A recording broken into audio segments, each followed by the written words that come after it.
Na manhã de 28 de junho de 1914, Sarajevo acordou como em qualquer outro dia de verão. O clima estava tranquilo. As ruas estavam cheias.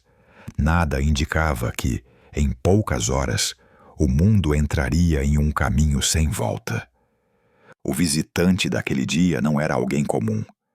O arquiduque Franz Ferdinand, herdeiro do Império Austro-Húngaro, estava na cidade com sua esposa, Sophie, para uma visita oficial. Desde o início, todos sabiam que aquela viagem era arriscada. Sarajevo era um lugar hostil ao Império. Ainda assim, o plano não foi cancelado. O comboio estava organizado. O trajeto havia sido definido. As medidas de segurança existiam, pelo menos no papel. Mas logo nas primeiras horas, algo deu errado. Enquanto o carro do arquiduque atravessava o centro da cidade, uma bomba foi lançada da multidão. O ataque falhou. Franz Ferdinand saiu ileso. Aquele deveria ter sido o fim da visita. O comboio poderia ter retornado. Tudo poderia ter acabado ali, mas não acabou. Franz Ferdinand ficou furioso. Ele decidiu visitar os soldados feridos no hospital. Essa decisão mudaria tudo. O problema era simples. O trajeto havia sido alterado, mas a mudança não foi comunicada claramente a todos. Quando o comboio voltou a circular, o motorista seguiu o plano original. Ninguém havia explicado com precisão o novo caminho. Um erro pequeno. Um detalhe aparentemente insignificante. O carro entrou na rua errada. Naquele mesmo local estava Gavrilo Princip.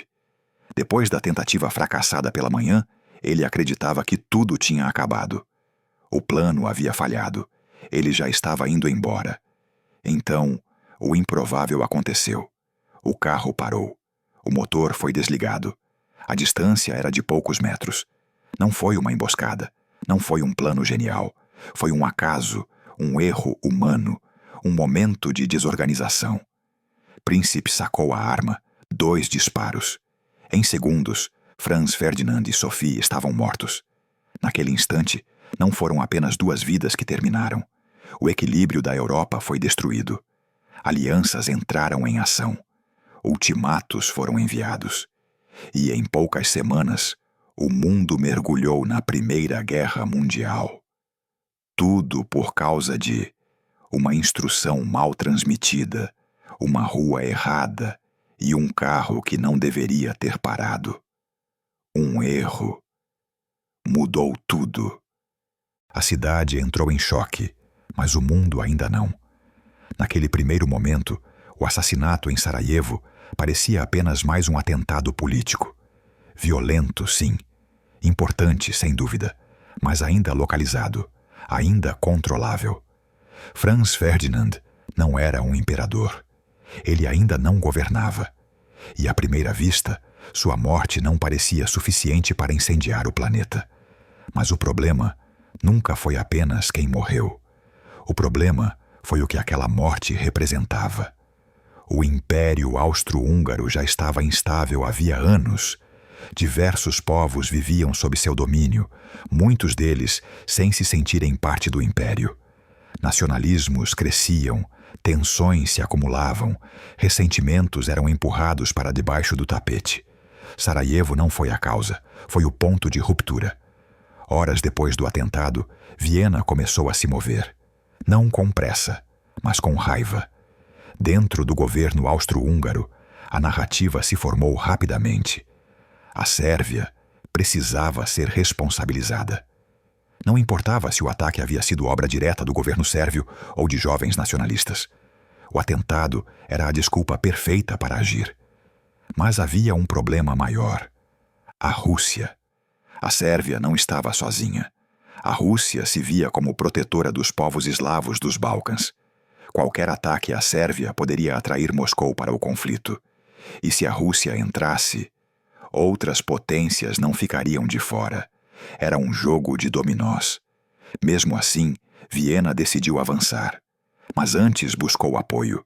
A Alemanha entrou em cena e ofereceu o que ficaria conhecido como o cheque em branco. Apoio total à Áustria-Hungria, independentemente das consequências. Aquela promessa silenciosa foi um dos momentos mais perigosos da história moderna. Com esse respaldo, o Império redigiu um ultimato à Sérvia. Um documento duro, quase impossível de aceitar por completo. Exigia submissão, interferência direta e perda de soberania. A Sérvia respondeu. Aceitou quase tudo. Quase. Esse quase foi suficiente. No final de julho de 1914, a Áustria-Hungria declarou guerra à Sérvia. O que havia começado com 2 tiros em uma rua estreita, agora era um conflito entre estados. A Rússia mobilizou tropas. A Alemanha respondeu. A França entrou em alerta. E quando a Alemanha atravessou a Bélgica, o Reino Unido não teve escolha. Em poucas semanas, a Europa estava em guerra. Milhões de homens seriam convocados. Trincheiras seriam cavadas. Impérios cairiam. E o século XX jamais seria o mesmo. Tudo isso porque ninguém parou aquele carro. Porque ninguém confirmou um trajeto. Porque um erro pequeno foi tratado como algo irrelevante. O mundo moderno não começou com um grande plano. Começou com um erro humano. E a incapacidade de voltar atrás. Naquele momento nada parecia diferente. A rua era a mesma. As pessoas continuavam andando. Um erro havia sido cometido. Mas ninguém percebeu que era um erro. Não foi um grande plano. Não foi uma decisão cuidadosamente pensada. Foi um pequeno desvio. Um passo fora do lugar. E ainda assim foi o suficiente. Talvez a história não mude com grandes decisões, mas com erros pequenos demais para serem notados. E naquele dia, o mundo tomou o caminho errado.